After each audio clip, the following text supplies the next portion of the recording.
పర్చూరు నియోజకవర్గంలో కూడా మనం పర్చూరు కాన్స్టిట్యున్సీలో కూడా 3 సార్లు మనకు స్టేట్ బైఫర్కేషన్ జరిగిన తర్వాత పర్చూరులో కూడా తెలుగుదేశం పార్టీ అధికారం కైవసం చేసుకోవడం జరిగింది.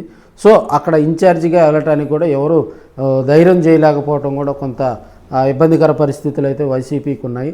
అయితే దాని మీద కూడా ఇక్కడ ఉన్నటువంటి బాపట్ల, ఇప్పుడు పర్చూరు ఉమ్మడి ప్రకాశం నుంచి కూడా బాపట్లకి వెళ్ళింది, బాపట్ల జిల్లాలోకి వెళ్ళింది. కాబట్టి బాపట్లో ఉన్నటువంటి వైసీపీ నాయకులందరూ కూడా కొంత అక్కడ చర్చించుకొని ఒక మంచి స్ట్రాంగ్ కమ్మ లీడర్ను కూడా అక్కడ పెట్టేందుకు కూడా ప్రయత్నాలు అయితే చేస్తూ ఉన్నారు. అయితే కాపుల్లో కానీ కమ్మ సామాజిక వర్గంలో కానీ కొత్త లీడర్ని తీసుకొచ్చి అక్కడ గతంలో ఉన్నటువంటి వాళ్ళ వారసులను తీసుకొచ్చే ప్రయత్నం అయితే చేస్తూ ఉన్నారు. ఇప్పుడున్న పరిస్థితుల్లో అక్కడ స్ట్రాంగ్గా కూడా అంతకుముందు గాదే ఫ్యామిలీ నుంచి కూడా వాళ్ళ కుమారుడికి అక్కడ సీటు కేటాయించేలాగా కూడా వాళ్ళు ఇప్పటికే జగన్మోహన్ రెడ్డి గారికి కూడా సిఫార్సులు పంపినట్లుగా కూడా తెలుస్తూ ఉంది.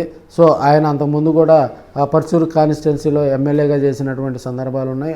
మంత్రిగా కూడా అక్కడ పర్చూరు ప్రాంతంలో కూడా ఉన్నారు. సో ఇప్పుడున్న పరిస్థితుల్లో కూడా నోటిఫైడ్ పర్సన్ కాబట్టి గాదే గారు వాళ్ళ వారసులు అయితే అక్కడ వైసీపీకి కూడా కొంత బలం చేకూరుస్తుంది. అదేవిధంగా నోటిఫైడ్ పర్సన్ మొన్న లైక్ దగ్గుపాటి వెంకటేశ్వరరావు గారు ఉన్నారు. దగ్గుపాటి వెంకటేశ్వరరావు గారు 2019లో కూడా దాదాపుగా టగ్ ఆఫ్ ఫైట్ ఇచ్చారు. ఇది అనేది గెలుపు ఓటములు సహజం.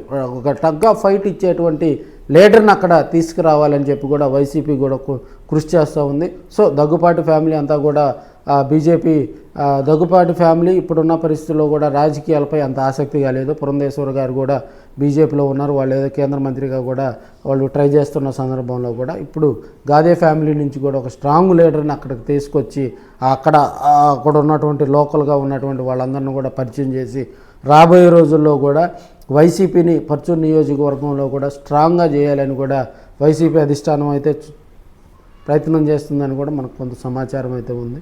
రాబోయే రోజుల్లో వైసీపీ మరి అక్కడ ఎలాంటి స్పీడప్ రాజకీయాలు చేస్తుంది అనేది కూడా వెయిట్ చేయాలి మరి.